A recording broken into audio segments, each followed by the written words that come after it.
Les gens qui prêchent seulement sur le chasser les démons ou la prospérité, ils ne commettent pas un péché, mais leur accent n'est pas approprié.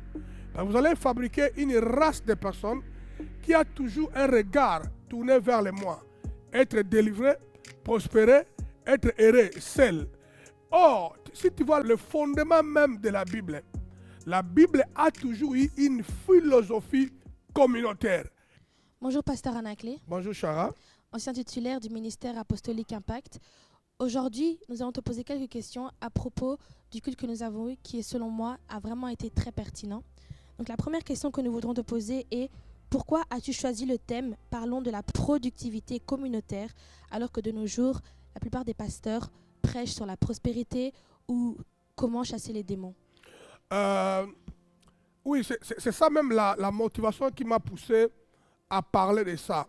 C'est lié par rapport à là où nous allons et à ce que Dieu nous a révélé. Tout en disant que les gens qui prêchent seulement sur le chasser les démons ou la prospérité, ils ne commettent pas un péché, mais leur accent n'est pas approprié. Donc vous allez fabriquer une race de personnes qui a toujours un regard tourné vers le moi. Être délivré, prospérer, être heureux, seul. Or, si tu vois le fondement même de la Bible a toujours eu une philosophie communautaire. Raison pour laquelle, dès le commencement, quand Dieu a commencé à interagir avec la dimension spirituelle de l'homme, Dieu a dit, faisons l'homme à notre image. Déjà à la base, il y avait une philosophie communautaire. La plupart des églises, ils prêchent bien, ils font des délivrances, les gens sont délivrés, les gens sont prospères, mais tu vas remarquer tous les dons, les talents et les capacités que Dieu donne à ces gens-là est utilisé d'une façon individuelle. Même quand une jeune sœur ou un frère reçoit un talent à être un grand musicien, rapidement il quitte l'église, la communauté, il devient autonome et individuel pour amasser les richesses lui-même. Raison pour laquelle, une fois de plus, beaucoup d'églises ont beaucoup de membres qui ont aussi beaucoup de moyens, mais les églises n'arrivent pas à se développer et accomplir leur vision qui demande beaucoup de talent, beaucoup de capacités et l'argent dont les gens possèdent, mais ils ne les mettent pas au service de la communauté. Vu notre mandat étant un sanctuaire, nous voulons aider nos membres à comprendre que non, ils doivent mettre tout ce qu'ils possèdent au service de la communauté pour que la communauté continue à avancer et que nous puissions aller atteindre les buts que Dieu nous a assignés sur la terre étant l'église, la communauté apostolique Impact. Merci beaucoup pour ta réponse. La deuxième question que nous avons, c'est: que poursuis-tu exactement avec cet enseignement dans la vie des saints du MAI? Exactement, ce que je poursuis, c'est d'éradiquer l'esprit égocentrisme, d'éradiquer l'égoïsme et l'orgueil qui pousse les gens à croire que quand il a un talent, il a un don, il a les richesses qui lui rend populaire, qui augmente sa visibilité, c'est un moyen pour torturer les autres et prouver que lui il a réussi. Mais nous voulons aider les gens à comprendre que tout ce que nous possédons vient de Dieu et ça doit être mis au service des autres. Quand je parle de la communauté, je ne parle pas seulement de l'église locale comme l'Impact, je parle de la nation, je parle de la famille. Donc Dieu a dit à Abraham, Abraham, je te bénirai pour faire de toi une source de bénédiction.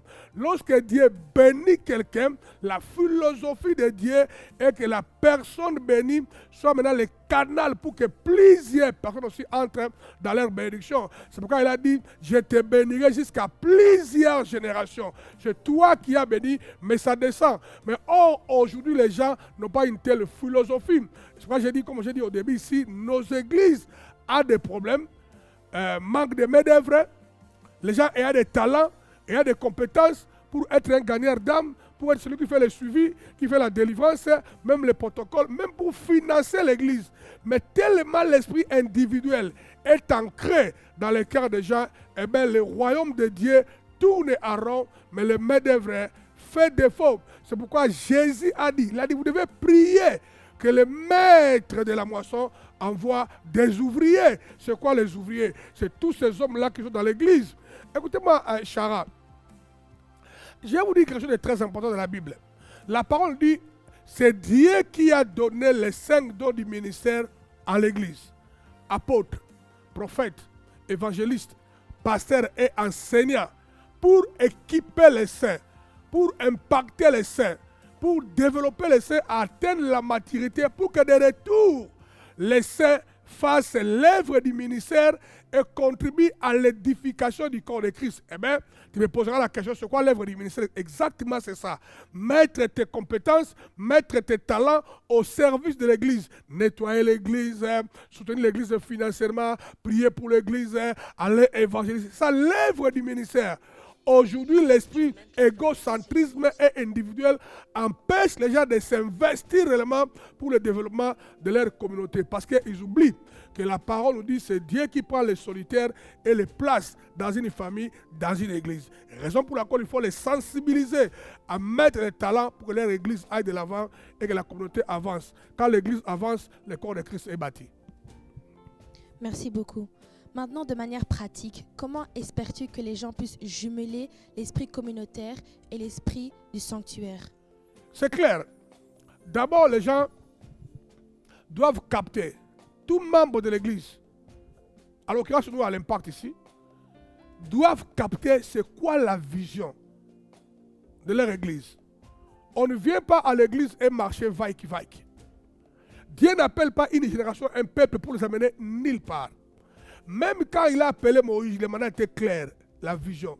Libère le peuple de l'Égypte et amène-les à Canaan. Maintenant, l'Église Impact a une vision. Dieu nous a dit, bâtis-moi un sanctuaire. Vous êtes le sanctuaire de Joseph. Maintenant, comment je peux jumeler l'esprit communautaire, l'esprit sanctuaire? C'est clair. Il faut que les gens savent qu'on ne peut pas bâtir un sanctuaire sans l'esprit communautaire. Tu dois aimer la communauté. Tu dois aimer les autres. Et automatiquement, tu dois te battre pour s'éloigner de l'esprit individualisme et la singularité. Et c'est comme ça que tu vas mettre tout ce que tu as à l'esprit communautaire. Quand l'esprit communautaire est activé, automatiquement le sanctuaire est né. Quand tu mettras tous ces talents pour les autres, pour aider, pour ouvrir les portes, pour bénir, là maintenant le sanctuaire commence à être créé. Le sanctuaire est le résultat de l'esprit pastoral à nous de faire les sacrifices pour l'intérêt des autres. Ok. Pendant l'enseignement, tu nous as expliqué, comme ici tu viens de nous répondre, tu nous as parlé de l'esprit singulier. Peux-tu un peu nous dire de manière pratique comment nous pouvons combattre cet esprit singulier si nous savons que l'esprit singulier fait référence à l'orgueil et fait aussi référence au manque de confiance? Oui, c'est ça aussi les problèmes que nous devons essayer de régler dans nos églises. La plupart des gens qui viennent dans nos églises, l'esprit singulier se manifeste dans leur vie parce que déjà, ils ont visité les églises. Ils n'ont plus confiance. Ils ont été abusés par le comportement des pasteurs, des membres de l'église, qui les a choqués, brutalisés. Mais comme ils aiment Dieu, ils continuent quand même à venir. Mais il dit, je me barricade, je ferme ma vie, je viens, je prie et je rentre à la maison. Tout ce qui se passe là, après, ça ne m'intéresse pas. C'est l'esprit singulier. Et les gens doivent se battre et se libérer de tel passé. L'esprit singulier, c'est quoi? C'est le message qui a été prêché dans les membres avec l'accent individuel. Dieu veut te bénir. Dieu veut te faire prospérer. Dieu veut te. Oh, la Bible parle de la communauté. Lorsque les gens écoutent trop l'esprit singulier, l'esprit de toi, ça crée en eux l'esprit singulier. C'est ça qui fait que dans nos églises, quand quelqu'un réussit, l'orgueil monte. Il croit que ce sont ses efforts, ses compétences qui ont fait ça. Alors pour combattre ça, les gens doivent savoir que Dieu résiste aux orgueilleux. Il va combattre l'orgueil. Les gens doivent savoir que c'est Dieu qui prend les solitaires et les met dans une famille. Dieu lui a mis à côté des riches, des pauvres, des faibles et des forts. Et quand il est au courant de ça, ça va combattre l'esprit singulier. Et il doit aussi comprendre que la parole est claire. Je suis en train de te bénir pour faire de toi une source de bénédiction. C'est simple. Ça va dans toutes les dimensions.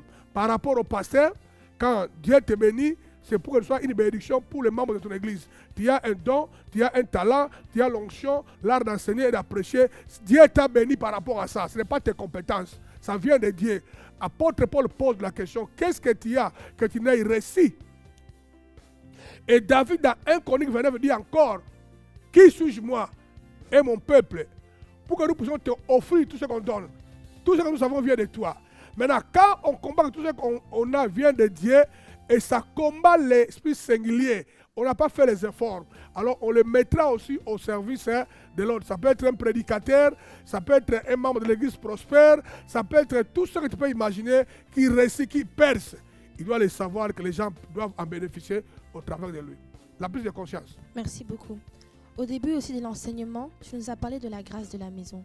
Peux-tu un peu nous expliquer qu'est-ce qu'est la grâce de la maison exactement?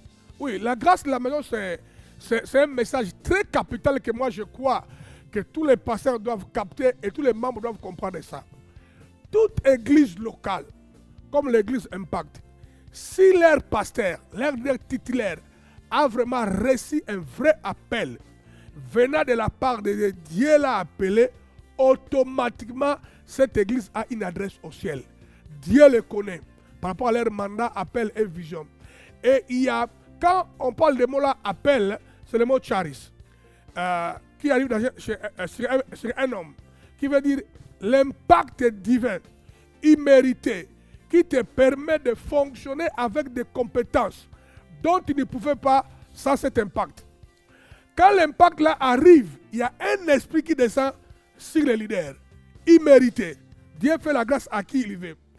C'est cette base-là qui commence l'église. Comme l'église là est de Dieu, il y a un esprit qui sera sur les pasteurs et sur l'église. Ce n'est pas les pasteurs qui fabriquent ça. C'est un esprit qui vient de Dieu. Et cet esprit-là descend dans les membres, ça impacte les membres, ça bénit les membres, ça couvre les membres, ça sécurise les membres.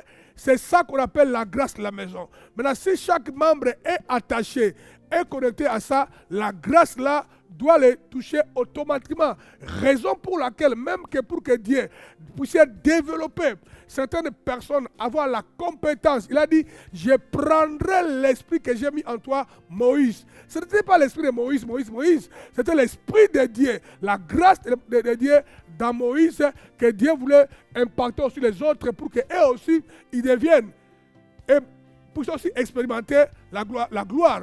Chaque maison, chaque église a une grâce, a une faveur de la part de Dieu.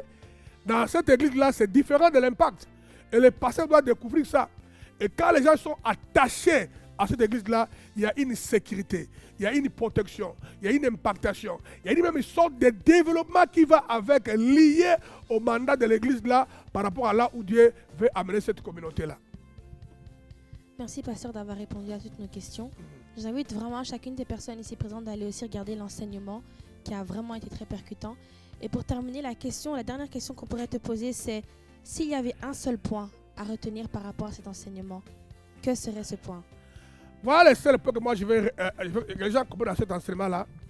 Notre frère, confrère, leader, grand frère, ancien, Job, nous a donné un conseil, en nous révélant un secret. Il a dit, lorsque nous venons sur la terre, nous venons avec rien. Et lorsqu'on partira aussi, on partira avec rien. Premier principe. Donc tout ce que nous accumulons sur la terre, commencez par talent, don, capacité, au ciel, on n'en a pas besoin. L'argent, au ciel, on n'en a pas besoin. Tu peux laisser ça comme héritage à tes enfants ou à quoi que ce soit, sans l'utiliser de façon appropriée pour l'épanouissement communautaire, pour la bénédiction des autres, pour la prospérité des autres. C'est un peine perdue. Tu as bien fait, enfin, tu n'as pas accumulé quelque chose lié à ça au ciel. Mais si tu prends ces choses-là passagères, comme don de chanter, don de prêcher, l'argent, tu l'utilises pour l'impactation, pour le développement des autres sur la terre. Ces choses matérielles, passagères, ça te fait accumuler des bénédictions dans le monde invisible au ciel. J'aimerais que les gens captent cette corrélation. Tu peux tout accumuler, c'est très bien.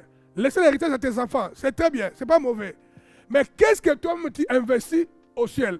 Seulement tu investis lorsque tout ce que Dieu t'a donné, Tu l'as mis ça aussi au service de la communauté, ta nation, ton église locale, les amis, les connaissances, qu'eux aussi profitent, aillent de l'avant, se développent, vivent dans le bonheur, qu'ils soient délivrés et guéris. Là, tu as investi sur la terre les choses passagères, mais tu vas avoir la récompense dans l'éternité parce que tous nos bienfaits est écrit devant Dieu. On appelle ça le livre de souvenirs. Alors voilà ce que moi je voulais dire aux membres de la communauté apostolique Impact, que tout ce que tu reçois comme bénédiction, si la communauté n'en profite pas, Dieu ne compte pas ça comme une bénédiction. Dieu compte ça la malédiction. Confère les versets que j'ai lus avec vous dans cet enseignement. On a lu ça noir et blanc. Toutes les productivités qui ne profitent pas à la communauté, Dieu n'appelle pas ça la productivité. Dieu a dit, je vais encore choisir une autre personne qui vont produire pour du vrai, pour que la communauté en profite. Donc mon frère, là où tu es riche en termes d'argent, tu es riche en termes d'intelligence, tu es riche en termes de talent, compétences et toutes ces choses-là. Si la communauté n'en profite pas, tu es riche seulement à tes propres yeux. Les ciels voient ça comme une malédiction. En tout cas, merci beaucoup, pasteur, de nous avoir éclairé sur autant de points.